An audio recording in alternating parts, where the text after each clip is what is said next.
Jornalismo. Jornal Gente. Bandeirantes.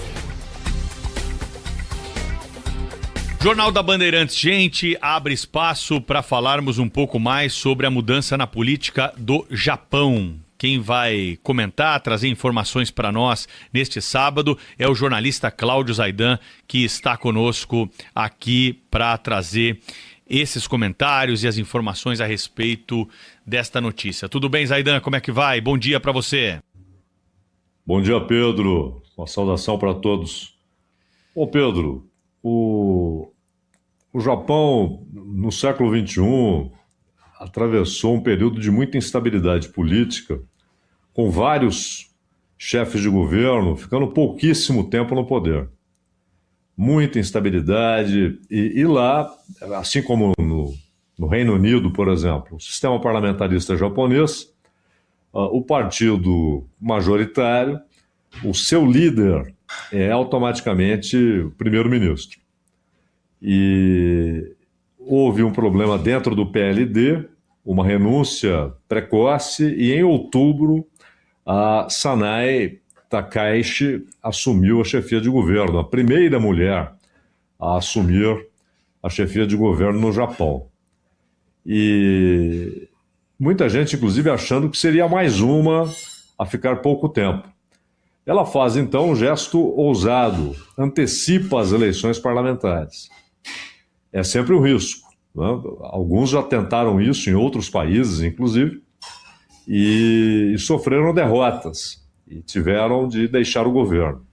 Perderam uma frágil maioria que tinha, antecipando a eleição e tentando ampliar essa maioria. Acabaram perdendo a pouca vantagem que tinham no parlamento. Só que a jogada dela teve um êxito extraordinário. O PLD, é sempre bom lembrar, o PLD desde 47, ou seja, a formação do parlamento pós-Segunda Guerra Mundial, sob uma Constituição imposta pelos Estados Unidos.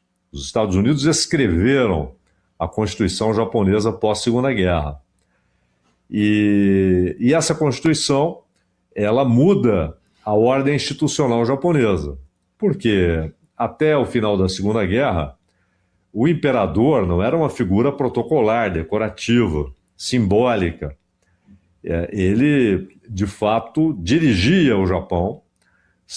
Havia o primeiro-ministro, havia a política do dia a dia tocada pelo gabinete, mas a grande política, inclusive política externa, era tocada pelo imperador.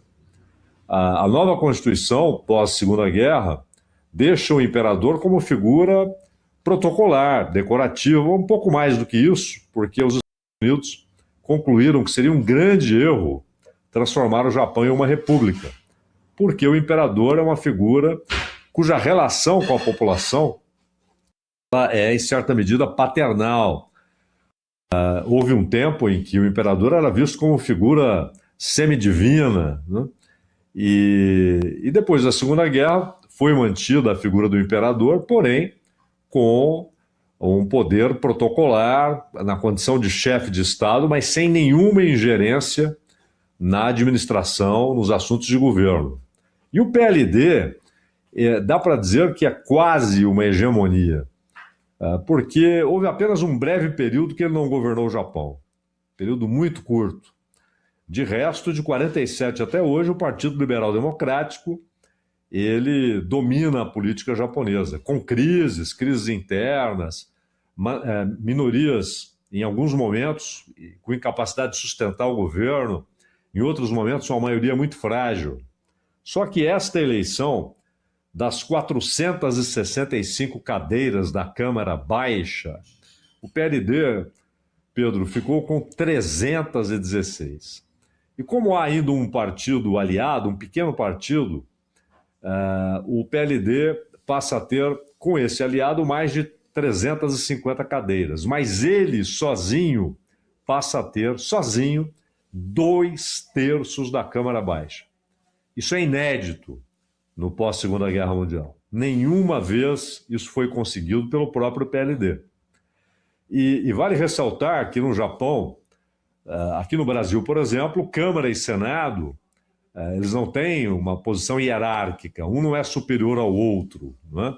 Você tem, claro, o presidente do Senado e o presidente do Congresso, em compensação, o presidente da Câmara está à frente do presidente do Senado na linha de sucessão presidencial, ele vem logo depois do vice-presidente da República no Brasil. No Japão, não, há uma hierarquia, a Câmara Baixa é muito mais poderosa.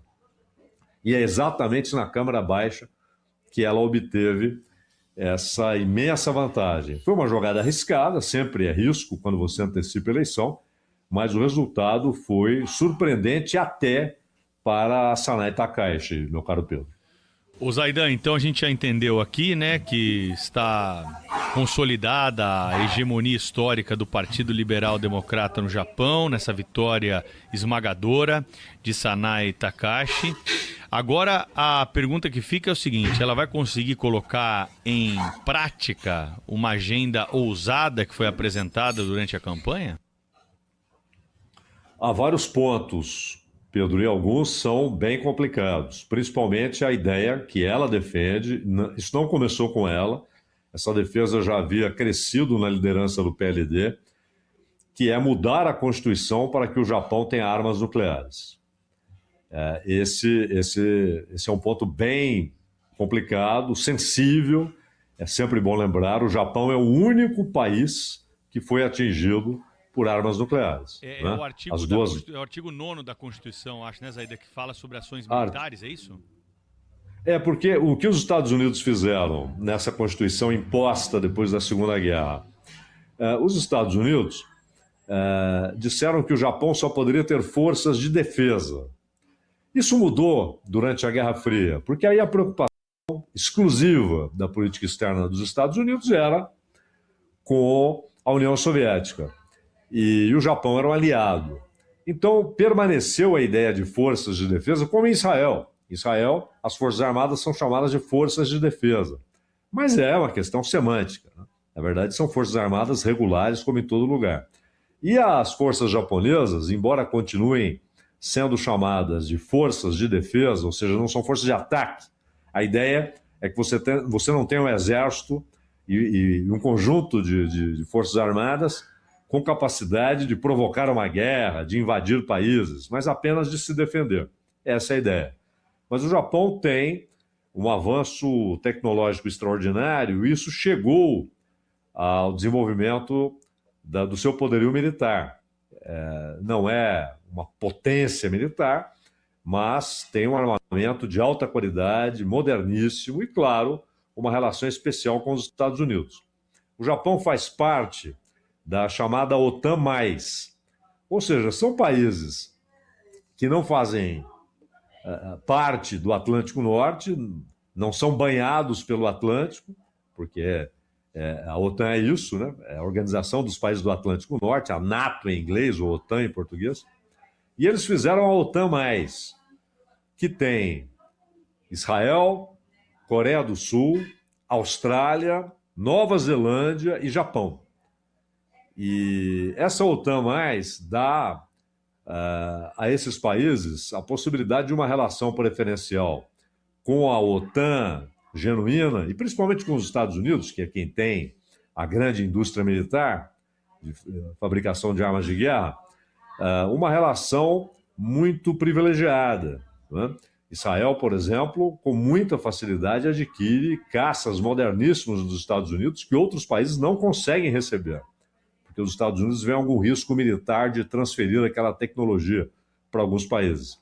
A Coreia do Sul tem uma proteção direta, né, com dezenas de milhares de soldados dos Estados Unidos estacionados ali, pela crise permanente, a tensão permanente, é um mero armistício que dura agora 73 anos com a Coreia do Norte, e também a Austrália, Nova Zelândia e o Japão. Só que o Japão quer ter o seu próprio arsenal nuclear. Ele alega que é ameaçado com os testes de Kim Jong-un. A Coreia do Norte faz testes com mísseis, obviamente mísseis sem ogivas, né? E esses mísseis muitas vezes passam por sobre o território japonês, caindo ali no Mar Amarelo. E sem ogivas, é claro, mas aquilo provoca tensão. E o Japão usa essa situação para pedir que não haja obstáculos ao desenvolvimento de arsenal nuclear e que haja uma mudança na Constituição, porque hoje a Constituição proíbe. Agora, Pedro, internamente é um tema muito delicado, porque se de um lado o Japão tem uma cultura política muito nacionalista, sempre teve, antes da guerra, durante a guerra, no pós-guerra, embora tenha havido uma ocidentalização da vida urbana japonesa, os jovens japoneses hoje usam vestimentas ocidentalizadas, ouvem música do Ocidente, leem livros e veem filmes produzidos pelo Ocidente. Houve uma ocidentalização, mas sem que o país tenha perdido essa cultura nacionalista muito forte. E ao mesmo tempo em que há uma relação preferencial com os Estados Unidos, há um ressentimento silencioso por Hiroshima e por Nagasaki. Isso é obviamente uma ferida que não se fecha, né? E até por isso o Japão deseja ter essa independência. Por outro lado, há a questão econômica. A Takaishi, ela é fã declarada, ela diz isso publicamente várias vezes, de Margaret Thatcher. E tem uma ideia muito parecida com Margaret Thatcher a respeito de liberalismo econômico, etc. No entanto, o Japão passa por um momento econômico muito difícil. É sempre bom lembrar que o Japão, nos anos 70, 80, ele conseguiu um nível de industrialização extraordinário, inclusive com o capital externo, o capital dos Estados Unidos. E era uma indústria do mundo, né? E, ao mesmo tempo, o Japão se tornou o grande credor dos Estados Unidos. Inclusive hoje, em 2026, o Japão é o maior credor dos Estados Unidos em termos de posse de títulos do Tesouro dos Estados Unidos. A China está em segundo. A China tem vendido muitos desses títulos, o que é um problema, aliás, para o financiamento da dívida dos Estados Unidos. Mas também o Japão tem feito movimentos de venda de títulos. E agora, para bancar a redução drástica dos impostos sobre alimentos, como propõe a Takaishi, eles podem usar uma parte desses títulos, das reservas cambiais, para garantir que o governo não terá perda de arrecadação. A lei japonesa determina que pelo menos 30% das reservas não podem ser tocadas, não podem ser jogadas no cofre comum. 30%. Mas é possível, você tem uma possibilidade de contar com 70%, uma parte disso, para corrigir problemas de arrecadação. E o governo vai perder a arrecadação com a redução dos impostos em alimentos. Mas, sobretudo, o Japão perdeu a condição de fábrica do mundo. O processo iniciado na China em 79 foi devastador. Os dois países usam o câmbio como instrumento de exportação. São duas moedas artificialmente desvalorizadas, tanto o yuan quanto o ien. No caso do ien, você compra 100 ienes com $1. Por que isso? Porque o Japão precisa do iene desvalorizado para poder ter o seu produto barato em dólares no mundo. A China fez isso, mas a China fez muito mais do que isso, né? A China tem um custo de produção mais barato que o japonês e a China conseguiu um investimento excepcional em produção de energia. Nenhum país do mundo tem a capacidade de produção de energia que tem a China hoje. E a China, hoje, o produto industrial chinês, só industrial, ele é maior do que todo o G7. Ou seja, estamos falando de Estados Unidos, Japão e Alemanha, 3 potências industriais. O PIB industrial, especificamente industrial da China, é superior ao do G7 inteiro, portanto, acrescentando Canadá, Itália, França e Reino Unido, a Estados Unidos, Japão e Alemanha. Então, isso afetou gravemente a economia japonesa. Houve, inclusive, agora a decisão de aumentar a taxa de juros. O Japão, com isso, afasta um pouco alguns investidores. Porque, Pedro, o cara ia no Japão e ainda fará isso, porque a diferença é muito grande. Ele pega empréstimo, né, pagando um juro insignificante, 0,5%. Chegou a haver um momento de juro negativo, né? Aí ele pega esse dinheiro, vem aqui para o Brasil e faz um investimento indexado a Selic a 15%. O cara ganha rios de dinheiro no final do ano. Ele paga a dívida que ele contraiu no Japão sem perder um centavo do seu capital, né? Só que agora está havendo um aumento na taxa de juros japonesa, exatamente por alguma pressão inflacionária. Mas, ao mesmo tempo, o governo pede para as pessoas consumirem no Japão. Porque o PIB do Japão ele tem crescido muito pouco. Quando comparado com China e Índia, é insignificante. E esse é um problema europeu também. E o Estado japonês vive a pedir à população que consuma mais para incrementar a economia, mas há uma cultura de poupança muito difícil de ser modificada. E há um problema paralelo, né, que hoje você tem o crescimento da população de rua, gente sem nada no Japão, inclusive formada essa população majoritariamente por pessoas de idade. Então o Japão ele não tem hoje o mesmo nível de desenvolvimento e prosperidade que ele tinha nos anos 80, mas ainda é um país rico, industrializado, isso é indiscutível, desenvolvidíssimo, mas a Takaishi pretende mudar também esse cenário. O mais difícil será, claro, mudar a questão do artigo sobre armas nucleares, mas também na mudança do conceito de política econômica, ela enfrentará, inclusive dentro do seu partido, algumas resistências. Ô Zaidan, e a relação com a China tende a mudar? Já mudou, né, Pedro? Já mudou, a coisa está complicada. Sanai Takaishi, não sei se para agradar ao Trump, ela disse que se a China invadir Taiwan, que o Japão entraria em defesa de Taiwan. O Trump, inclusive, ligou para ela. E segundo a Casa Branca, o Trump pediu contenção. Por quê? Porque o Japão não tem a menor possibilidade de fazer frente à China militarmente. Ele não tem essa capacidade. Então é óbvio que essa declaração ela conta, a priori, com a cobertura dos Estados Unidos. Então o Trump quis dizer o seguinte, olha, não nos puxe para uma guerra que nós não decidimos ainda enfrentar, disputar. Né? Os Estados Unidos entrarão em guerras quando ele decidir entrar em guerras. Ele não quer ser tragado para um confronto. É claro que é apenas uma hipótese, né? Que haja um confronto militar de fato, mas gerou uma série de problemas.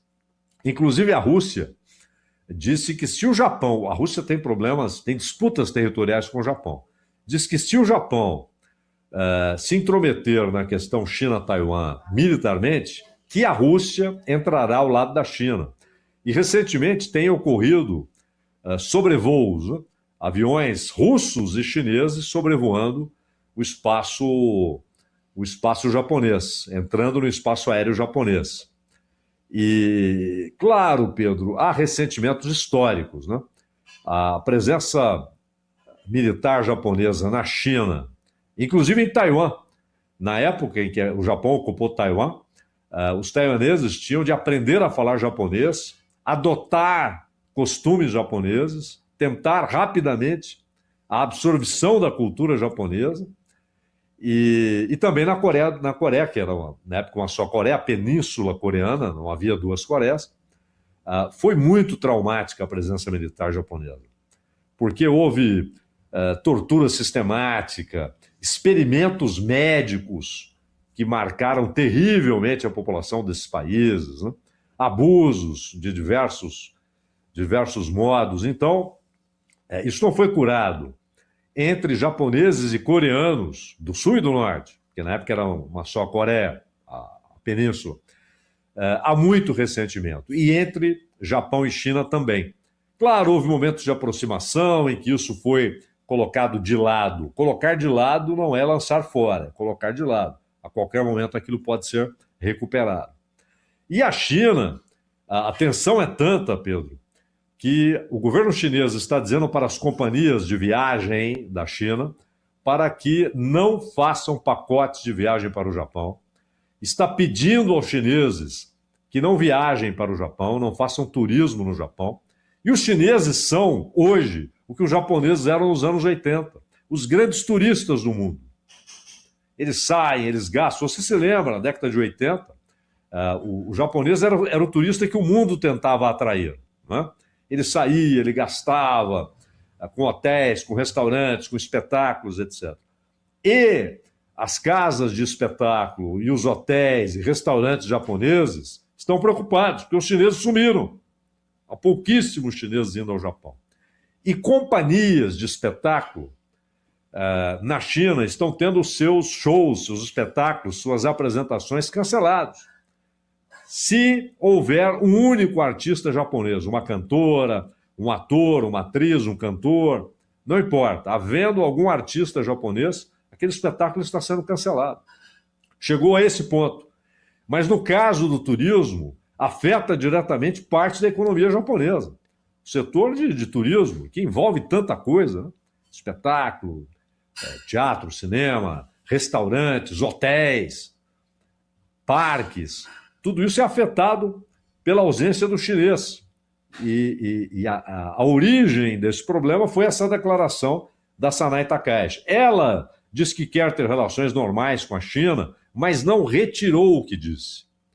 Houve convocação de embaixadores dos dois lados, etc. O embaixador chinês em Tóquio usou uma expressão terrível, né? Porque ele disse que era preciso cortar a cabeça, e aí ele usa uma analogia, mas ele estava falando da Takahashi.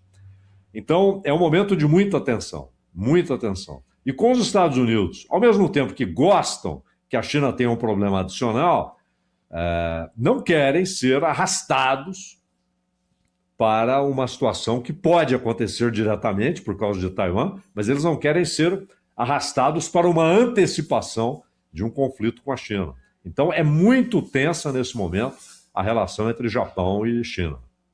Nós estamos falando sobre as mudanças no Japão. Zaidan, para finalizar, e para o Brasil, né? Pergunta do ouvinte que está acompanhando a nossa conversa deve ser o seguinte: isso vai afetar a minha vida? Japão tem investimentos no agro brasileiro, mercado de commodities. Qual o impacto dessa mudança para o Brasil? Em termos de investimento, provavelmente nenhum. Não acredito que haverá qualquer impacto importante. O Japão continuará fazendo seus investimentos internacionais. O problema, Pedro, pode ser para quem queira ir para o Japão trabalhar. Porque, embora o Japão precise de mão de obra estrangeira, e o Japão tradicionalmente dá preferência a descendentes de japoneses, né? Você se lembra, nos anos 80, 90, a multidão de descendentes japoneses nascidos no Brasil que foram para o Japão para ter melhores salários, etc. E, embora o Japão continue precisando de mão de obra externa, isso virou um problema, porque há um discurso xenófobo muito forte. Inclusive, há um novo partido, o Sansei-ito, cujo líder, inclusive, imita o Trump, ele imita até trejeitos do Trump, mandou fazer bonezinhos, vamos fazer o Japão grande outra vez, você conhece essa frase? Ele copia o Trump direto. Mas o discurso é xenófobo. E o partido dele tinha 2 cadeiras, agora tem 15. É algo muito parecido com o que está acontecendo na Europa, não é? Com partidos xenófobos, que procuram colocar a culpa de tudo no estrangeiro, no trabalhador estrangeiro. Os brasileiros têm sofrido com isso até em Portugal, né? Então, talvez haja mais dificuldade para quem queira ir trabalhar no Japão. Agora, quanto aos investimentos externos, não, né? Isso não deve ser alterado de maneira nenhuma, até porque o Japão aprecia muito a possibilidade de ter não só mercados para seus produtos, mas mercados para o seu capital, para o investimento do seu capital. Conversamos aqui no Jornal Gente um pouco mais sobre a situação do Japão com o Cláudio Zaidan, trazendo informações para nós ao longo aqui dessa edição do Jornal Gente, depois da vitória da conservadora Sanai Takahashi nas eleições que aconteceram recentemente do outro lado do mundo. Zaidan, sempre bom conversar contigo.